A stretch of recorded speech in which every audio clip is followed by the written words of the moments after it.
Mayor, you said yesterday that regarding the migrant crisis, there was no more room in the inn. What did you mean by that? And do you understand why some people it struck them as callous? What is callous? That like not compassionate towards the migrants who could still be arriving. Okay, well, 8.9 million New Yorkers, 36 million opinions.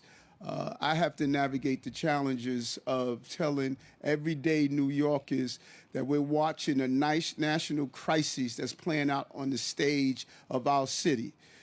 At one time, we had to deal with Republican governors sending migrants to New York. Now we're dealing with Democratic governors sending migrants to New York. This is just unfair. It's unfair to El Paso. It's unfair to Chicago, Houston, Washington, New York City. This is unacceptable what's happening. And we opened close to 60-something emergency shelters. 60-something emergency shelters. And we're not only having to make sure that they have a place to sleep, which we are doing, but we also are having to overcrowd our schools, feed, clothe, health care, and we're not receiving any money from anyone. And so no one is sleeping on our streets because they can't find a place to sleep like others are doing. We are showing the compassion. And if anyone is stating, because I'm saying to the federal government and everyone else, that New York has done its share, that's not callous. What's callous is how we have been ignored as a city. And now I have to make tough decisions on the resources of New Yorkers that cycled out of COVID. New Yorkers are cycling out of COVID, and they're dealing with this crisis. And we have over 30,000 people showed up at our doorstep, and we open our doors to them. It is time for the federal government to step up. And that is my message of no room at the end to the federal government. We will continue to do what we have been doing. And even when they closed the borders, we were still getting in hundreds of people that were coming every day. We don't have any more room. And even without that room, we're going to find a way to fulfill our obligations. How are you? Happy New Year to you. I wanted to build off of your answer to the migrant situation. You know, Chicago Mayor Lightfoot recently criticized the Colorado governor. I'm sorry? Chicago Mayor Lightfoot recently criticized Colorado's governor for busing migrants to both New York and Chicago and called the practice inhumane. Do you agree with those remarks? And I was wondering what your message to President Biden is right now. Okay, so first let me peel back. Number one, her remarks, do I agree with them? You're damn right. You're damn right I do. For the mayor, for the governor of Colorado to say that I'm going to push the problem to the city and didn't even notify us. You know, everyone knows what we're going through. And for that governor to do that, I spoke with the mayor last week.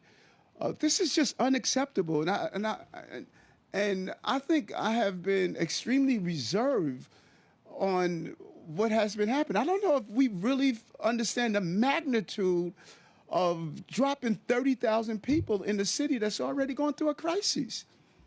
And it's as though people just, okay, well, New York handled it, and we have. We have handled it. And then to match what the federal government is doing, we have all of these people who are talking about what we're not doing, but they're not even writing one letter to tell the federal government to give us the resources we need. But they waking up every day saying, well, why aren't you doing this? Why don't you do that? No, why don't you tell the federal government to fix this mess that they created? This is unacceptable. And I'm not going to sit back and allow New Yorkers to carry the burden of a man-made crisis. This must be fixed. This has to be fixed. And I don't know what's going to happen when Title 42 is lifted. So I think the Chicago mayor is right. When I spoke to her yesterday, she says, Eric, You know, we have been a little too patient. You know, we can't do anything to embarrass our families, but it's about time we start to do that. This is inhumane of what's happening. And I'm just blown away that many people are critiquing us. No, critique the people who made this mess, that are placing people in this environment. Hi, Mr. Mayor. To follow up on those two questions, the city put out an RFP for a PERC. I'm wondering why put out an RFP and not just take the other route that the city has made to just turn a hotel into a humanitarian emergency relief center? I'm not understanding. You lost me. Break that down for me again. Yesterday put out a request for proposal for a new humanitarian emergency relief center. I want to know why the city is taking the route of putting out a request for proposal this time around instead of just turning a hotel, as the city has done previously, turning that into a humanitarian relief center. A couple of things. We opened. I think we had a total of 63 HERCs, emergency hotels, 63. These are real dollar amounts that's attached to this. This is an expensive endeavor that we are in, and we have to find ways of carrying out this task without bankrupting this city. And so my team at the budget office, my team, Deputy Mayor William Isom, they are meeting continuously to pivot, shift, and figure out how to solve this crisis that was dropped on us. And maybe, you know, I think a lot of people think that, you know, well, there's no real urgency here because we're doing the job. So we're almost a victim of our success of doing the job. But go look at what's happening in El Paso. People are sleeping on the streets. Go look at what's happening in other places. You know, so we're doing our job. And I think because of that, people are thinking that there's no crisis. No, there is a crisis. And we have to figure out every day, we start our day moving around the chess pieces to solve this crisis that we did not create. That's real. Yes, sir. When you say the federal government, we should be looking at the federal government's role in this situation. Are you talking about, is President Biden to blame for the other states like Colorado continuing to send migrants here and overwhelm our resources? You know, you must not read your paper because they answered that for me when I did my favorite talk show the other day with Sid.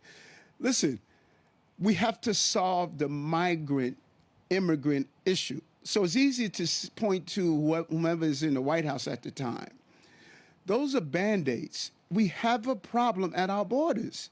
And El Paso shouldn't be going through this, and no other city should be going through this. And so when I say the federal government, I'm talking about Congress and the executive branch resolving this issue of our migrants. That's what I'm talking about.